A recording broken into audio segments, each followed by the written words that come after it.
This is the last standard in Unit 6, Standard 5, using the distance formula. Okay, the distance formula is built off of the Pythagorean theorem.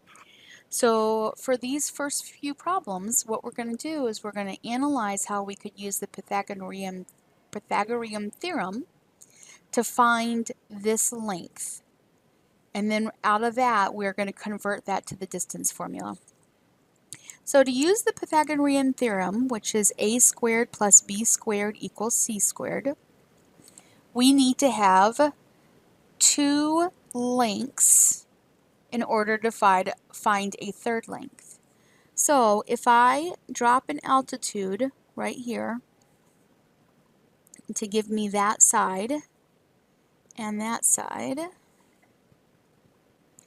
I would have a right triangle. So this would be A, this would be B, and this would be C.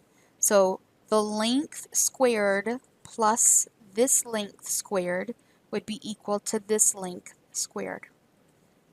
And the length of A is 4 units. And the length of B is 7 units. So we would substitute these values into the formula. So we would have 4 squared plus 7 squared equals c squared. I'd have 16 plus 49 equals c squared. 16 plus 49 is, let's see, 65 equals c squared. And I don't want to know what c squared is, I want to know what c is. So I'm going to have to undo the fact that c is being squared. So the opposite operation of something being squared is to take the square root of it. So I'm going to take the square root of c squared, and if I do something to one side, I have to do it to the other. Okay, so taking the square root of something that is squared undoes the squaring, and so all we'll be left with is c. So c equals the square root of 65. Now 65 can be broken down into 5 times 13. So if I break it down into 5 times 13, I'm not going to have any groups of 2 to pull anything out. 65 is not a perfect square, so my final answer is just simply the square root of 65 equals c.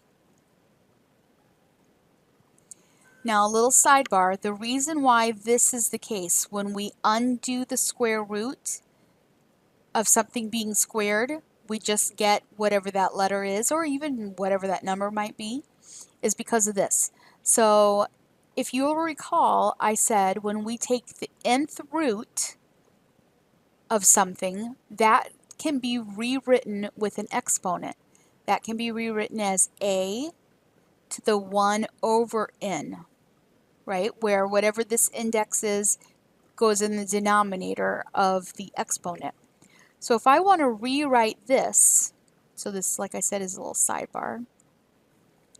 If I have the square root of c squared, I can rewrite that as c squared being raised to the 1/2, because the index of a square root is 2. Now we have a power to a power, and when we have a power to a power, we multiply those powers together. So I'm going to have c to the 2 times 1/2, which is 2 times 1/2 is simply 1. So c to the first is just equal to c.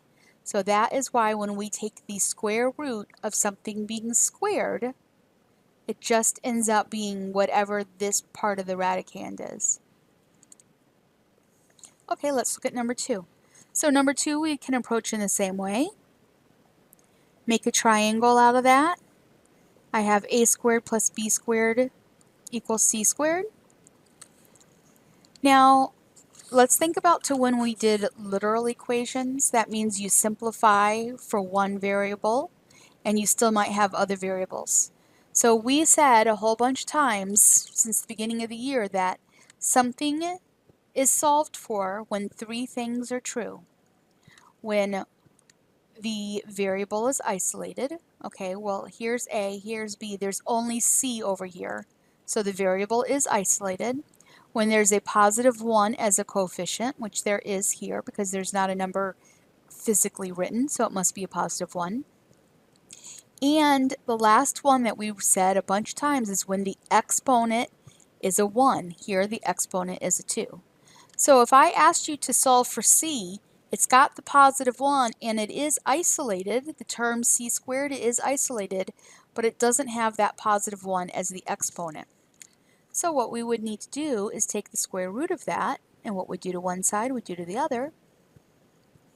And then, as I've already explained, taking the square root of something being squared will just give us C, and over here we're going to have the square root of A squared plus B squared. Well, we still need to know what A and B are. So one side is 2 units long, and the other side is 3 units long. Doesn't matter which one is A and which one is B. So I'm going to have 2 squared plus 3 squared equals C. 2 squared is 4 plus 3 squared is 9. And then I'm going to add those together and get 13 equals C.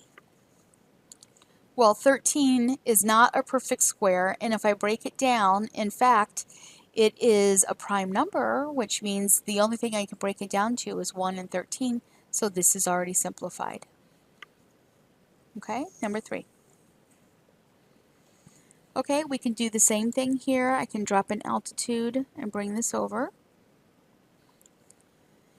And the unit of this is 1, and then 1, 2, 3, 4, 5. The unit of this is 5. But what if, instead of being able to count it, I was given the names of these points? So the name of this point would be 0, negative 4, and the name of this point would be 0, negative 5. How can I get a positive 1, right, because this is the y value? How can I get a positive 1 out of negative 5 and negative 4, or negative 4 and negative 5? If I subtract them, then I can find the difference. So if I said negative 4 minus negative 5, because to subtract gives us a difference, and that's what we're looking for. The difference is going to be the same as the distance here. Negative 4 plus 5 would be equal to 1. So I can subtract the y values and get the length of one of the sides. I can also subtract the x values. If I had the name of this point, for example, 1, 2, 3, 4, 5, this would be negative 5, comma, 1, 2, 3, 4, 5, negative 5, comma, negative 5. So how could I get this length given a negative 5 and a 0? I could say 0 minus negative 5. 0 minus negative 5 would be 0 plus 5, which would be 5. So I can get the length of one of the sides, right, this one, by subtracting y values, y coordinates. And then I got the other side by subtracting the x coordinates. So instead of just counting, if I didn't have the triangle on a grid, on a xy coordinate plane, what I could do is subtract the x values and get the difference, and that would be the distance. And I could subtract the y values, and that would be the difference of the y values, which would be the distance. Okay? All right, so we've already simplified this formula a little bit. We're going to say C equals the square root of a squared plus b squared. C is going to be equal to the square root of 5 squared plus 1 squared. C is going to be equal to the square root of 26 plus 1. C is going to be equal to the square root of 27. And 27 is 3 times 3 times 3 when I break it down.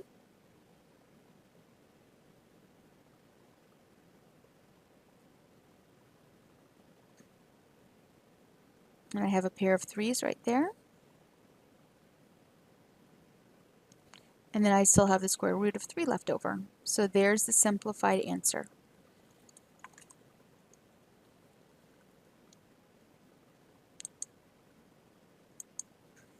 Okay, well, in this one we notice that this is not plotted on the xy plane. So we have to take this and use this idea of subtracting the y coordinates to get one side and subtracting the x coordinates to get the other side. So we'll start with c equals the square root of a squared plus b squared. But a is a side and b is a side, right? So we need to subtract some coordinates. If I subtract, for example, x coordinates and then square it, that's going to give me one side. And then I have to subtract the y coordinates to get the other side. Of course, it's the square root of all of that. But this is not helpful to have it written like this. Like I'm subtracting the x coordinates and I'm subtracting the y coordinates, but this is just going to look like x minus x, right? And we've got two x's, right? Here's an x and here's another x. I've got two x's and I have two y's. So do you remember back in the day when we went like this? The first point is x and a y and the second point is x and a y. And I call the first points 1's and I call the second points 2's. So really what I can say is x sub 2 minus x sub 1 for my two different x values, and y sub 2 minus y sub 1 for my two different y values. And then the last part is this. C stood for the hypotenuse, right, of a triangle. I don't have a triangle, I have 2 points. So this formula, which can be derived from the Pythagorean theorem, right, because we started with c squared equals a squared plus b squared, and we've worked our way to this.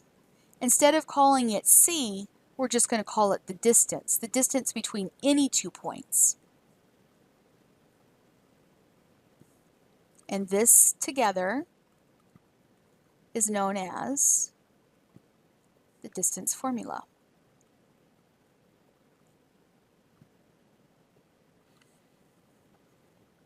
Okay, so then all we need to do is substitute these values in. So the distance is going to be equal to the square root of 2 minus 3, quantity squared, plus, now my y value is negative 7 minus 0, squared, is going to be equal to negative 1 squared plus negative 7 squared. Notice that I still am using parentheses because negative 1 quantity squared, little sidebar, negative 1 squared versus negative 1 quantity squared is actually two different answers. This one means negative 1 times negative 1, which is positive 1. This one means take the opposite of whatever 1 squared is. Well, 1 squared is 1, and then the opposite of that would be negative 1. So you want to be a little bit careful in your work and use parentheses around these if they are negative numbers. Okay, so then that is going to be equal to the square root of negative 1 times negative 1 plus negative 7 times negative 7.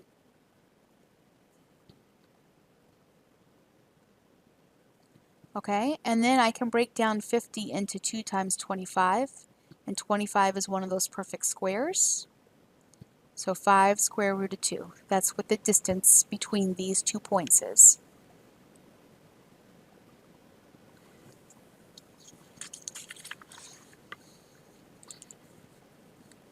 Okay, xy, xy, 1's, 2's, distance formula equals the square root of the x values being subtracted, the difference of them, plus the y values being subtracted, that's the difference of them. And you just basically substitute the numbers in and do the computations. So I'm going to have the square root of negative 1 minus 5 squared plus negative 1 minus 3 quantity squared is going to be equal to negative 6 quantity squared plus negative 4 quantity squared, which is going to be the square root of 36 plus 16, which is going to be the square root, let's see, 36, 46, and then another 6 is 52. So the square root of 52, let's see, 52 can be broken down into 2 times, that goes in 21, and then that is 3 and 7, 2, 3, and 7. But 2 and 3 and 7, I am not going to be able to break that down any further or get a group of 2. So there's that answer. Okay, I like you to try number 6, and then I will pop up what the answer is.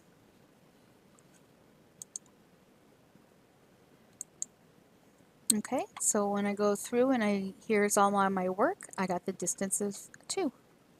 And that's it.